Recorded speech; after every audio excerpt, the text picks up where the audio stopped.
CPMന് അടുത്ത കാലത്ത് കിട്ടിയിരിക്കുന്ന ഏറ്റവും വലിയ തിരിച്ചടിയാണ് ഐഷ പോറ്റി എന്ന നേതാവിൻ്റെ പോക്ക്. ആർ ബാലകൃഷ്ണപിള്ളയുടെ തട്ടകമായ കൊട്ടാരക്കര ഇടതുപക്ഷത്തിന് അത്ര സുരക്ഷിതമൊന്നുമല്ല. കൊട്ടാരക്കരയിൽ പാർട്ടിയുടെ ജനപ്രിയ മുഖമായിരുന്ന ഐഷ പോറ്റി ആയതുകൊണ്ട് മാത്രമായിരുന്നു അന്ന് ആ മണ്ഡലം പിടിച്ച് പിള്ള സാറിനെ പുറത്താക്കുന്നത്. എന്നാൽ ഇപ്പോൾ ഐഷ പോറ്റി കോൺഗ്രസിൽ ചേർന്നത് തിരിച്ചടിയായെന്ന് CPM തന്നെ തിരിച്ചറിഞ്ഞു. അവർ അത് സമ്മതിച്ചിരിക്കുന്നു. അതോടെ ഇനി പ്രതിരോധ പരിപാടികൾ ആവിഷ്കരിക്കാൻ വേണ്ടി സംസ്ഥാന നേതൃത്വം തന്നെ കൊട്ടാരക്കരയ്ക്ക് നിർദ്ദേശം നൽകിക്കഴിഞ്ഞു എന്നാണ് അറിയുന്നത്. മുഖ്യമന്ത്രി പിണറായി വിജയൻ പങ്കെടുത്ത് അടിയന്തരമായി ചേർന്ന ജില്ലാ സെക്രട്ടേറിയറ്റിൻ്റെയും അതുപോലെ നിയമസഭാ മണ്ഡലത്തിലെ പാർട്ടി സെക്രട്ടറിമാരുടെയും സംയുക്ത യോഗമാണ് ഈ അപകടകരമായ സ്ഥിതി വിലയിരുത്തിയിരിക്കുന്നത്.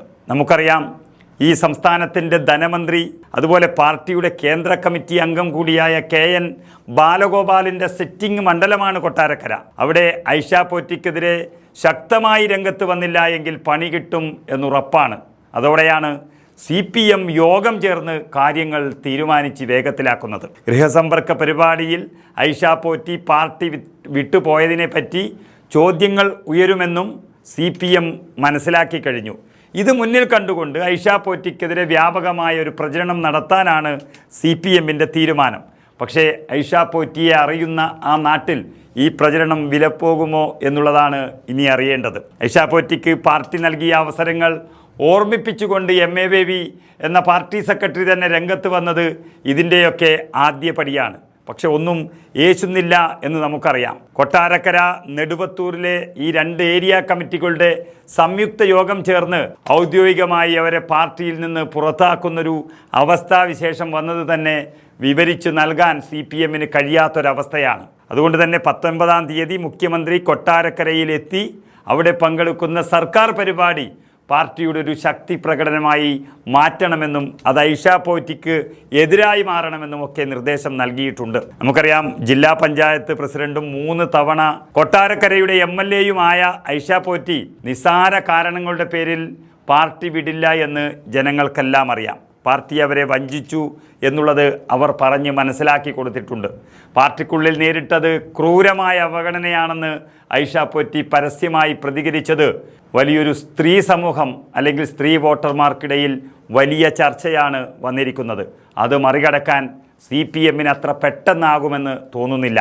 അപ്പോഴാണ് തെരഞ്ഞെടുപ്പ് ഗോതയിൽ സ്ഥാനാർത്ഥികൾ തന്നെ തയ്യാറായി എന്ന് വ്യക്തമാകുന്നത്. ഒരു തവണ മാത്രം MLA ആയതുകൊണ്ട് CPMൻ്റെ സിറ്റിംഗ് MLAയായ മന്ത്രി KN ബാലഗോപാലൻ തന്നെ അവിടെ മത്സരിക്കുമ്പോൾ UDFനായി പഴയ MLAയായ ഐഷ പോറ്റി എത്തുന്നതോടെ CPMൻ്റെ എല്ലാ നീക്കങ്ങളും പാളുകയാണ് എന്ന് പാർട്ടി മനസ്സിലാക്കിയിരിക്കുന്നു. 1977 മുതൽ 2006 വരെ തുടർച്ചയായി അവിടെ MLA ആയിരുന്ന ബാലകൃഷ്ണപിള്ള എന്ന വലിയ നേതാവിന് ഐഷ പോറ്റി നൽകിയത് ചെറിയ തിരിച്ചടിയല്ല. 3 തവണ MLA ആയതിൽ ഓരോ തവണയും വോട്ടുകളും ഭൂരിപക്ഷവും ഇരട്ടിയാക്കിക്കൊണ്ടായിരുന്നു ഐഷ പോറ്റിയുടെ മുന്നേറ്റം. 2006 അവർ ആദ്യമായി ജയിക്കുമ്പോൾ 10,000-ഓളം ഭൂരിപക്ഷം. അത് 2011 തെരഞ്ഞെടുപ്പിൽ 20,000 കടന്നു.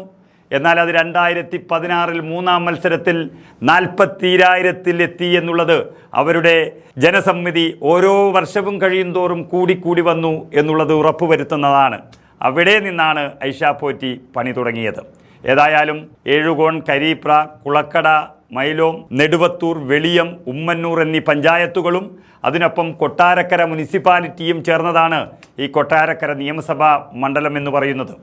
ഒരു മന്ത്രിമണ്ഡലം എന്നുള്ള നിലയിൽ ഏറ്റവും പ്രധാനപ്പെട്ട ഇടമായ കൊട്ടാരക്കര മണ്ഡലം ഇത്തവണ UDFന് പ്രതീക്ഷ നൽകിയത് ഐഷ പോറ്റിയുടെ വരവ് തന്നെയാണ്.